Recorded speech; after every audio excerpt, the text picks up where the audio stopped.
Please read the description of the broadcast as well. That is where the details of what we'll be talking about, lies. So that is where you're going to see all of, okay, what is tonight's going to be about. Then, if you have read the description as well, like the broadcast, share it. Invite your friends, invite your not so friendly friends. Tell all of them that my Yegun today, that is the routine. It's like the ritual. After that, you can begin to engage yourselves in the comment section back and forth in reaction to the revelations coming from this temple of truth this hour. So again, an image has made it onto the social media. This time around, it is coming from Ekiti. And the news report was that Ekiti Sharia Tribunal, they didn't even call it a court. It is called Ekiti Sharia Tribunal. And I think they deliberately put it in the media for our reactions. Remember, in the last 2 weeks, we had this back and forth controversial push from the supposed Islamic fanatics, the extremists in Yorubaland, who were pushing, by the way, that there must be an established Sharia court in Oyo and the rest of Yorubaland.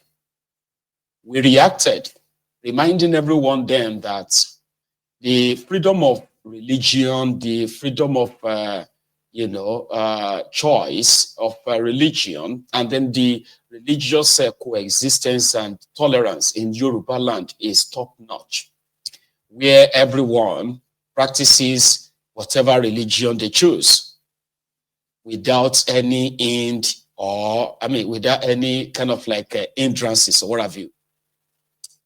But we also remember that there are those within Yorubaland who believes that somehow the Muslims in Yorubaland, they are pretty much like powerless, whatever that even means. In their word, they said the idea of the moderates of Yorubas admitting that you are free to practice all your religion as they are free to practice theirs is not really, right, a good thing for the Yoruba Muslims. According to them, they want a special law whereby they would have their own courts and possibly have their own ISBA, police, and the rest of that. Because they believe that the Yoruba Muslims are very soft.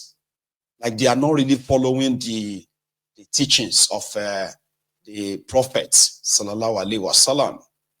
And therefore, they want to have their own sort of, law, put into to the Yoruba, sort of laws. So we reacted and said, if they are not comfortable with the way the religion is balanced in Yorubaland, where the Muslims are running their own affairs, the Christians are running their own affairs, as well as the traditionalists. Yeah, we've never had any religious crisis in Yorubaland, and we don't intend to have one because of the hypocrisy of these fanatics.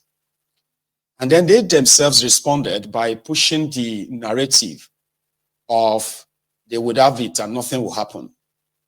But we later found out that some of those who were pushing the idea, they were mostly on social media, but they are very intentional. Many of them are actually funded to push the idea and test the water. So when people rejected the idea of them establishing a different court to the general court that everyone uses in Yorubaland, because listen, the idea of Sharia is, is synonymous to the Muslims. If you are a Muslim, they have this conflict resolution mechanism where within the Islamic community, right, they have the they have their own sort of leaders that they actually really mediate in disputes, settle disputes between Muslim to Muslims, right? And then they also mediate between the Islamic inheritance sort of. Okay. However, they feel like that is not enough, the fanatics to start with. So you see this image that made it to the internet earlier today. The report that followed it was that they settled marriage disputes in Ekiti. Now, I don't know the ratio of the religion bodies in Ekiti. So to say, like, okay, how many are Christians or how many are Muslims, or how, I don't really have all of that. But the agenda of pushing this into the media, we know why. Okay, and we also know that it is something that, if you know Akinola, what's that man's name, of Murik, because he also spoke to the media, and what he told them was that it's not that the Muslims are not like allowed to practice their religion in Southwest, but what they are demanding for is that there are some limitations set before them in which they are not supposed to be, according to him. He said they need authority, okay, whereby if their Sharia tribunal or their Sharia, proclamation are made, they want an authority, whereby if they say, okay, the Sharia says it has to come to pass. So the idea of them just existing in just for existence's sake is not enough anymore. So, for example, if couples who get married in Islamic way, right, using Sharia, and they want to separate, and then they want to share properties or something like that. So the other party can possibly go to another court, which is not Sharia court, and enforce the judgment from that normal conventional court. So what Akinola, or what his name is, Ishak Akinola is pushing is that, as it is currently set up, the conventional courts in Nigeria, or in Yorubaland, precisely in Yorubaland, is more, comes with more authority than their own Sharia tribunal. That, whatever ruling that they issue out or gives, it's not really binding. So therefore, they must have their own courts. And I think that is where we are going to have a problem. You know why? It is also in the, for those who actually understand this very well, right? The problem is not really with Islam. The problem is with the fundamentalists, the extremists, who believes that they can actually like exist as an authority above any existing authority. And what does that mean? In the northern part of Nigeria, where they have this political Sharia, the idea behind it is not really to enforce the ethic, all right, the morality of Islam on the people. It is to subjugate them, okay, control them, and possibly, more or less like force them to do the bidding of the ruling class. So the ruling class are always like above that law, the Sharia. So it's only the poor that are subjected to whatever they dictate this, this fundamentalist pushes. And that is why it is a no-no to us in Yorubaland. So if it is about settling dispute, fight between, Muslims, in a way, I mean, that is already happening in Yorubaland. And I think that is what we saw in Ekiti, or this particular image from Ekiti. That is what it represents. They have the imam, they have I don't know other names they give to their chiefs and all that, okay? So they are always there to mediate, to interpret what the hadith, the Quran says about any issue, okay? And to bring a bit of, peace among themselves, which is fine, it's happening. But we all know that those who are asking for more, what they are asking for is almost nothing to do with Islam per se, or the morality around it. It is just to give some people some level of control in Ile-Ife, right? Ife is the source, and Yorubas, we are traditionalists. Genuinely, we are.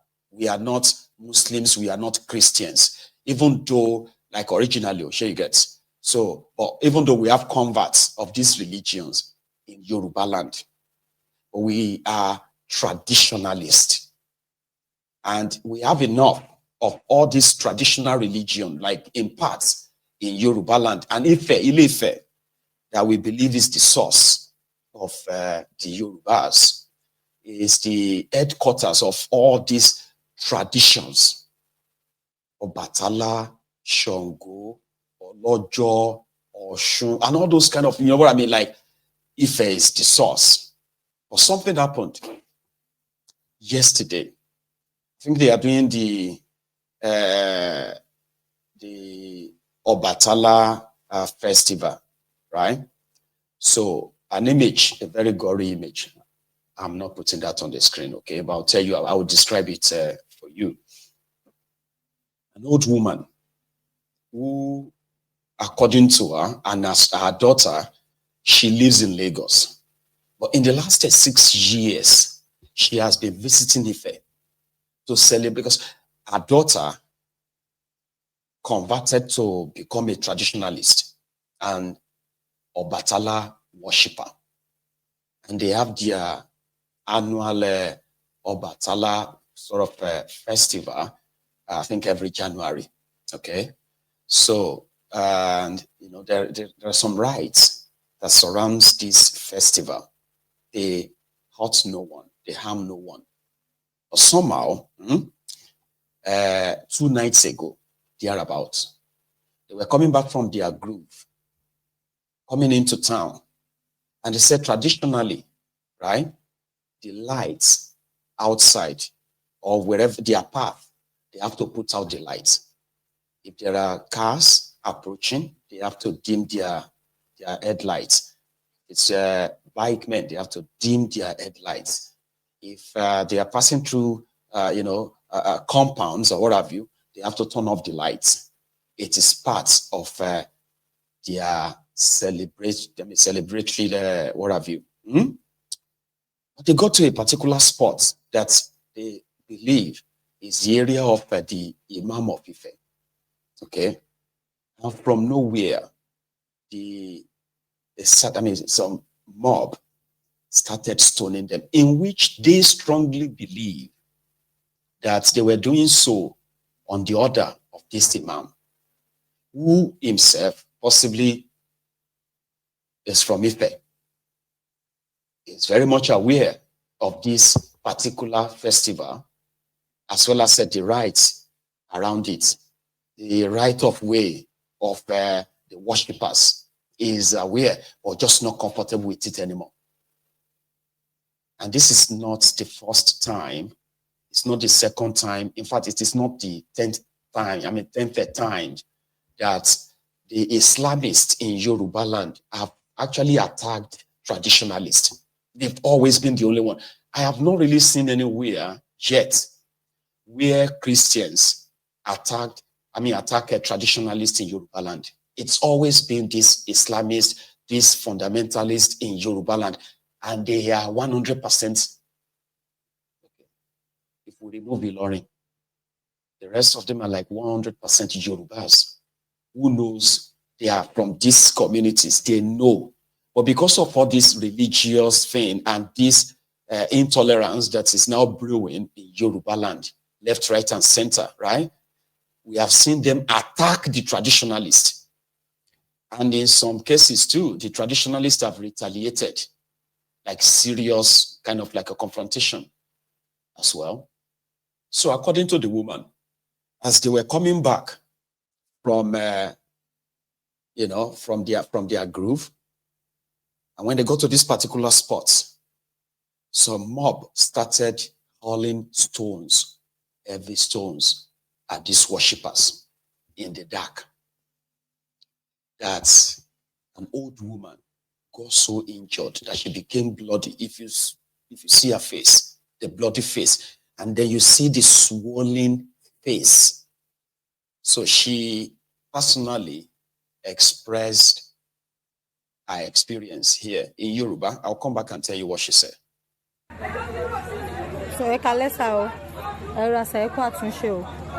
So mama lele wọ́n ti discharge wọn lọ́sàn yìí. So mi bá ti bá wọn sọ̀rọ̀ látàárọ̀. Èní ni ọ̀sẹ̀ Ọbàtálá.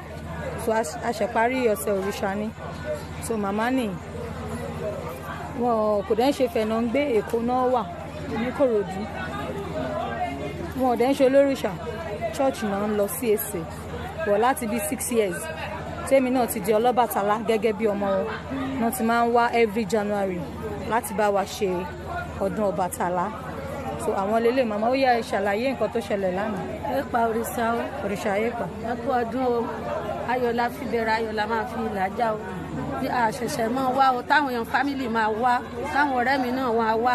Àwọn kan tún ṣe lọ lánàá. So gbà tá lọ sí igbó Ogbe tá ń gbé òrìṣà bọ̀. Wọ́n bá ń gbé òrìṣà yẹn bọ̀. Wọ́n máa ń paná gbogbo ìlú ni. Gbogbo ibi tó òrìṣà yẹn bá máa gbà. Ó máa òkùnkùn ní wọn. So àwọn ọlọ́kadà wọ́n máa paná, àwọn káà wọ́n máa park, wọ́n máa bọ̀wọ̀ fún òrìṣà. Àwa dé ibì kan tó ń pè ní Mọ̀rẹ̀ ní oríta mẹ́ta. Wọ́n kàn bẹ̀rẹ̀ sí ní ju òkò ẹni àǹgù, òkò lọ́tún àti ìgò ìgbàgbàgbà kò síbi tá a máa sá sí.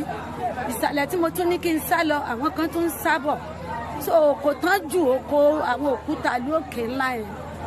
Ló orí mi báyìí gbáà. Bẹ́ẹ̀ jẹ̀jẹ̀ sẹ́lẹ̀ sí ní ta tí gbogbo èèyàn ṣàgbé mi. Àtàná gan ni mo ti wà ní hospital, mo bleed gan ni. Inú òkùnkùn la wà. Ṣùgbọ́n ibi tán ti ṣiṣẹ́ yìí, mo máa gbolé ibẹ̀, ibi tán ti ń jáde, ibi tán ti ń wọlé, tó kò ń gba. So, according to the old woman, right, 6 years ago, her daughter became an Ọbàtálá worshipper. So, and every January, her mom will visit her with her friends. The mom is not a traditionalist. She is a Christian, a Christ Apostolic Church goer, a CAC woman. As a mother, she will bring her friends from Lagos. They will travel down to Ile-Ife to celebrate the festival, like I said earlier, with her daughter.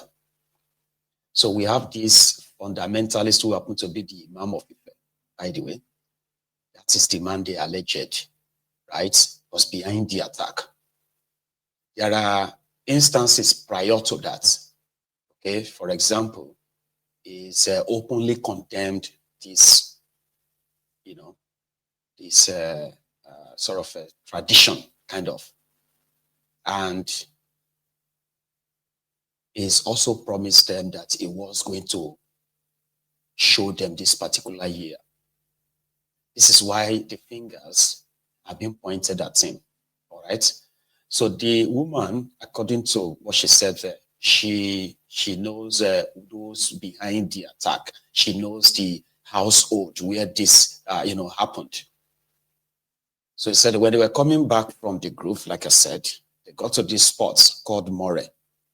And that was where they started hurling stones at all of them. Unfortunately, she happened to be the main